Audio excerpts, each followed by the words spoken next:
All right, so yeah, we have a little bit of a delay regarding the server and stability updates for Space Marine 2. Plus, Space Marine 2 is propelling the gaming industry forward. We'll talk about why. And some players are going on the attack, calling out the recent update, and others are saying the game downright sucks. Yes, shots fired big time there. But is there any silver lining here, any truth to what they're trying to say? And I'm going to be countering this argument, by the way, and telling you guys, yeah, Space Marine 2 is by far one of my favorite games of the year so far. Still standing. And yes, I'm going over your top comments, but we have this article here, Saber's next. Space Marine 2 maintenance will take longer than expected. Here is what they had to say about that. It says it was planned for October 10th, which is today, but that period has been pushed back. Now, the Space Marine 2 maintenance will be taking place on October 11th at 9:30 a.m. UTC time. And it goes on to also clarify that the previous maintenance period, which was again planned for today, was going to take around 45 minutes. This time it is going to take about an hour, and do not expect to be able to play PvP Operations Online Co-op for, the duration of that update. So yeah, they did say that they're sorry for the inconvenience, but yeah, I did say to you guys, expect some delays with certain things. That's just part of the game development process. This isn't like an absolute massive delay, but I'm really crossing my fingers here that this does provide some relief with those connection issues. And we have some good news. We are, a month out of the release of Space Marine 2. Can you believe it? And it's time to celebrate. Like, once again, I said, this is absolutely one of my favorite games of the year. Yes, I know that there's a lot of community posts that come out criticizing the game, giving feedback, and yes, being downright negative about the game as well. But despite all of the noise, this game at its core is just a fantastic time. But yeah, we got to talk about some issues that players are having, of course. And with the recent update, still players are experiencing those server woes and connection issues. And it was discussed right here, hotfix 3.1, game still runs like ass. And it says it's still basically unplayable. I don't know what the F they did to this game with that damned update 3.0. But before that damn patch, I had stable 50 to 60 frames per second with 1% lows, rarely reaching 40, and my GPU hotspot temp never went above 85. Let me know if you guys are experiencing any problems after update 3. But this might be why they're moving quickly to do that maintenance. And right now, it does seem like the experience of the game is kind of all over the place. Check it out. I've not checked my frame rate in the game, but I can say that the 3.1 patch has fixed all of the issues I was having in operations. The sound cutting out and stuttering is gone. I haven't had a disconnect yet, nor have I had any crashes yet. It's a huge improvement for me. And this guy here says I'm not going to be playing the game until they fix the issues with random crashes and missions. So you can see how we have this back and forth within the community. Some people have a stable experience, others not so much. But I am curious your experience, and also the biggest question is, what platform are you guys currently on? So again, hopefully this maintenance that's coming up tomorrow really does finally iron out a lot of the issues that players are facing before this October update. But there are others that are just saying this, that the game downright sucks. Whoa, shots fired. What in the world is this? So it says this: while I appreciate the ambition behind Space Marine 2, I have several concerns that led me to believe it falls short compared to its predecessor. Firstly, the health and armor mechanics feel poorly designed. In the first game, the balance between health and armor was well executed, allowing for engaging gameplay. It would have been preferable to see executions with a recharge system based on enemy kills that restores not only armor, but also health, enhancing the strategic elements of combat. So yeah, I got to ask, do you think they should revert it back to what was going on in Space Marine 1? Did Space Marine 1 feel better in your opinion? Did you feel more powerful? Sound off in the comments down below. Extremely curious about your take on that one. Now it says, additionally, the weapons lack the impactful feel one would expect from the Warhammer universe. When firing a bolter, the experience should be visceral, creating the sensation of shooting explosive projectiles that genuinely obliterate enemies. Unfortunately, the current implementation fails to deliver this intensity.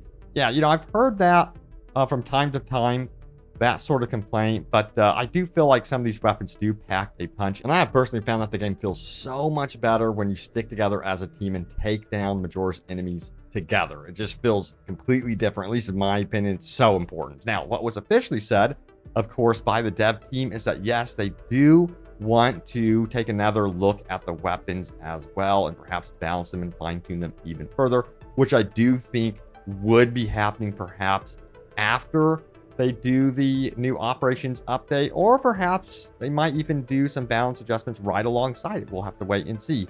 But here's some comments about the melee combat as well. The melee combat also leaves much to be desired. It feels weightless and lacks the satisfying mechanics seen in other titles such as Darktide, where the Thunder Hammer delivers a compelling sense of power, exploding enemies into a cloud of blood upon impact. As for Mara's Space Marines, we should be able to stagger foes like Hive Warriors with our melee attacks. The inability to do so undermines the lore and strength of these elite warriors. We're going to get into more Darktide stuff here in just a moment, by the way. Now, it says, in summary, I find myself disappointed with Space Marine 2 as it does not capture the intensity of combat of the sheer awesomeness of being an actual Astartes that I expected. In many ways, Darktide has provided a more compelling representation of battles within the Warhammer universe, and as it stands, the first game was a far superior experience when giving players the immersive representation of being an Astartes, in my opinion. Whoa, yeah, shots fired big time there, but I gotta say, this is definitely interesting seeing the comparisons between Space Marine 2 and, yes, Darktide, which, by the way, I've been hopping into and enjoying the hell out of this one. They reworked the entire itemization in the game and really overhauled a lot of the systems, and it's such a beautiful looking game even for today's standards. So yeah, it's nice to have this problem. I mean, this is a good problem to have if you're a Warhammer 40K fan, is that, hey, you have two really stellar games, at least in my opinion, to hop back and forth between if you get bored of one over the other. But it is interesting to note that the games do feel different. They're two different games in how they play. Now, you know, a lot of this discussion has also stirred up the conversation about, yes, always something that everyone talks about, Space Marine 2's concurrent player count. And yeah, here's a discussion right here. All right, since we are now at 27,000 players, what do you think is the reason we're at this low of a player count, and how can you improve it? So yeah, if you head on over to Steam, I was like, hold up a minute.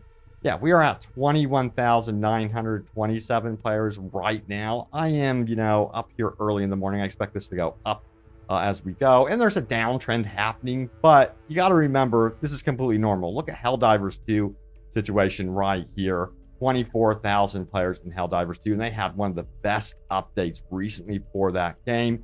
And yes, we're not even looking at the console player pools within this number whatsoever. So I still feel like both these games, Space Marine 2 and Helldivers 2, are going very, very strong right now.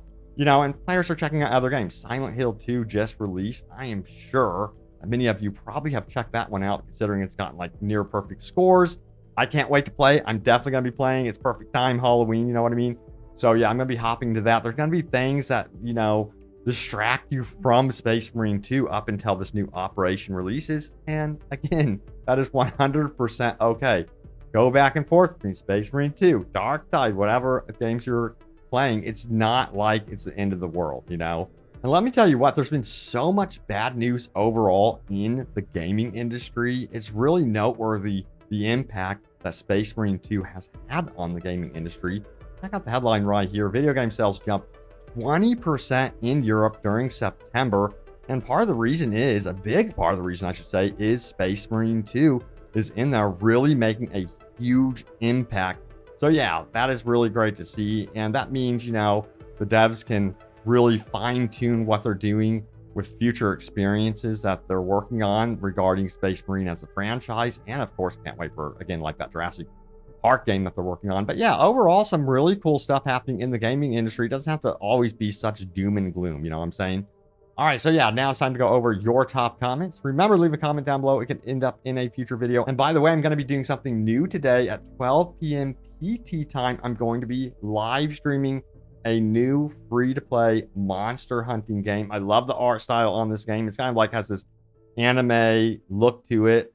Check it out. Also, you can hop in and play with me. Join my guild. We'll be doing some base building, monster collecting, monster hunting, all sorts of cool stuff. And yes, this game is definitely in the wheelhouse of what I already do, open world games. And it definitely is reminiscent of a game I've played before. So I was down to check it out. And, you know, the dev team even reached out to me and, hey, they believe in what I do here on open world games and decided to say, we're going to sponsor a video. So yeah, hop on in, join up with me. Check it out. Would love to see you guys there. And look out for that at 12 p.m. PT time. But let's get into your top comments here. So we have this one right here. People saying, screw the lore, and highlighting the use of AI in a Warhammer game feels insulting.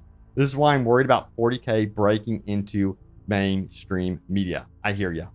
You know, and for the 40K franchise is already very popular, but whenever you get so many different like investors' opinions, it gets tricky and a little bit worrisome. I've seen so many franchises go downhill when they start opening it up, you know, more and more to investors and other opinions. So yeah, crossing my fingers they can keep it lore accurate and you know, what Warhammer 40K people love and know. All right, so we have this one right here. Yeah, mentioning lore, it says saying F the lore to Warhammer 40K devs is insane. These people have kept the lore as intact and airtight as possible, and that's what keeps these franchises so fresh. Don't ruin it, LOL. That is so important to make sure that a franchise has an identity. Absolutely. Now, we have this one right here. If only they say, greetings, brother Astartes. The Mechanical Magos are required to perform repair rites to our machine spirits. Hence, all combat deployment will be halted during insert time. The rites will take 45 minutes. The Emperor protects. That is how they should start wording even like their blog posts. I would love it. Also, we have this one. Ability to pick up bot classes for solo, duo, PvE ops is a must. Now that I have not heard a lot of people mention that one. That would be very cool. And you know, when it comes to bots, a lot of people also want to be able to like fully customize and deck them out. I'm down for that as well. That would be very cool. All right, let's get into one more comment here. We have operations really need to be the focus. You could probably do PvP and Horde with similar maps, so that could cut down on development. But I feel like operations is the game mode that'll carry this game. I'm not sure realistically how many missions they could release at a time, once a quarter or something, but to me it should be the focus. Yeah, again, even if it means, I hate to use the word rehashing, but even if it means like bringing us single player campaign maps and you know, that sort of thing into operations, I would love that. They can even change the lighting on those maps to kind of make it feel unique from the single player if they wanted to. And yes, introduce those new operations like we're getting, but in between new operations, I'm telling you, I would absolutely love the idea of them bringing some of those single player campaign maps to operations. So 100% agree. We'll see if they can pull that off. I really hope that they can give us an update and say, hey guys, we're doing something different. We're going to listen to you guys on this one, but yeah. Anyway, thank you guys so much for watching. Stay tuned for more Space Marine 2 news and updates. I have you guys covered, and I will see you all next time. Take care.